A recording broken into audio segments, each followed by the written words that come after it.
राज्य में लगाण वर्षा और हीराकुद गेट खोलिबा परे मुंडली निकट में महानदी जलस्तर वृद्धि पाउछि। राति 9टा सुधा मुंडली ठारे महानदी में प्रति सेकेंडे 6,14,365 घनफुट बन्याजल प्रवाहित होउतला।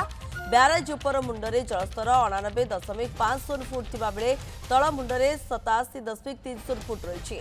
ब्यारेज उपर मुंडरे विपद संकेत 97.25 फुट थिबा बेले तळ मुंडरे विपद संकेत रही 95.05 फुट। सेपरि नराज ब्यारेज से राति 9टा सुधा सेकेंड प्रति 3,25,420 घनफुट जल प्रवाहित होता। ब्यारेज अपस्ट्रीम रे जलस्तर 25.70 मीटर रही बेले डाउन स्ट्रीम रे जलस्तर 22.55 मीटर रही।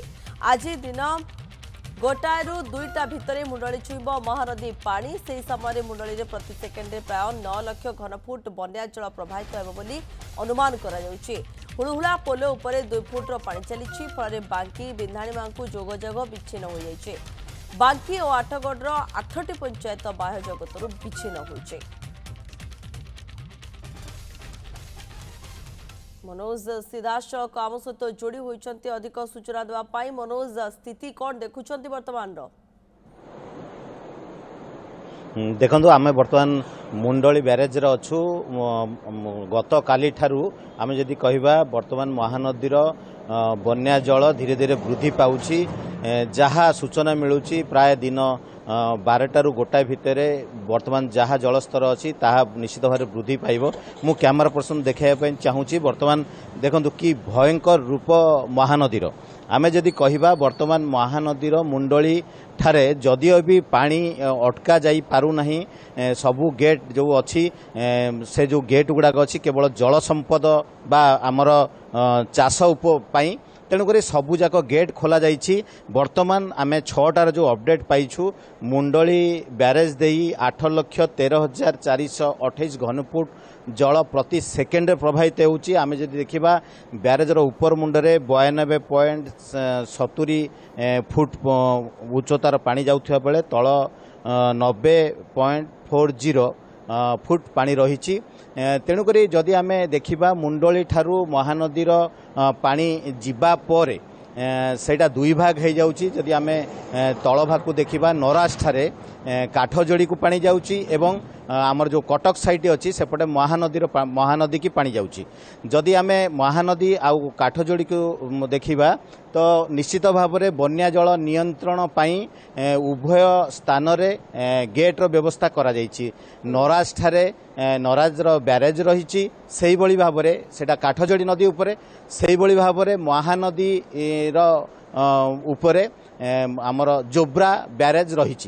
तेणुक दुईटी जगार बन्या नियंत्रण पाई सरकार निश्चित भाव में पदक्षेप किछि परिमाण नौछन। आम जदि देखा आज सकाळ सुधा नराज ब्यारेज देई प्राय 4,28,778 घनफुट जल प्रवाहित होउछि। सही समय ब्यारेजर उपर मुंडरे रहुछि 26.25 मीटर एवं तल मुंडरे रहुछि 23.10 मीटर पानी। जदि आम देखा बर्तमान जहाँ महानदी जो पानी जाउछि जदि खैरामला एवं बरमूल ए दुईटाकर पानी जदि आम सेटा वर्षा जल तेणुक से पानी जितेबाला महानदी रे मिसी मुंडली ठारे आसी पहुँचब निश्चित भाव में प्राय 9 लाख घनफुट पानी यही महानदी रे प्रवाहित हेब। तेणुक जदि भी मुंडली ठारे विपद संकुल 12 लाख अच्छी तेणुक 9 लाख पानी आसिले निश्चित भाव में तलिया अंचल एते बड़ विपद नहले भी निश्चित भाव में छोट धरणर बन्यार आशंका रही।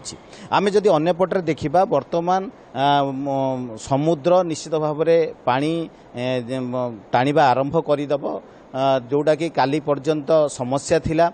तेणुक से दृष्टि यदि आम देखा निश्चित भाव में महानदीर पानी आगुक बा आम जदि देखा आज अपराह्न परठारू कमी पारे।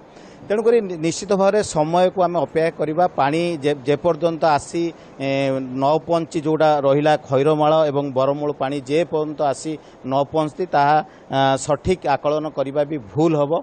तेणुक बर्तमान जो भली भाव में आम मुंडली ठारे देखुचु निश्चित भाव में पहाड़ अंचल ही पानी आसुची कहीं बड़ बड़ गछ भासी आसतु आम देखा पाऊँ तेणुक निश्चित भाव में बड़ धरणर बन्या जदि भी नुहे एक छोट धरणर बन्यार आशंका रोचे जहाँ आकलन करा कहीं हीराकुदु जो बन्या जल आसूची मात्र 2 मनोज बहुत बहुत धन्यवाद आपनकर समस्त सूचना पाई मनोज आमको सीधासलख अधिक सूचना दौथिले ए संपर्क रे।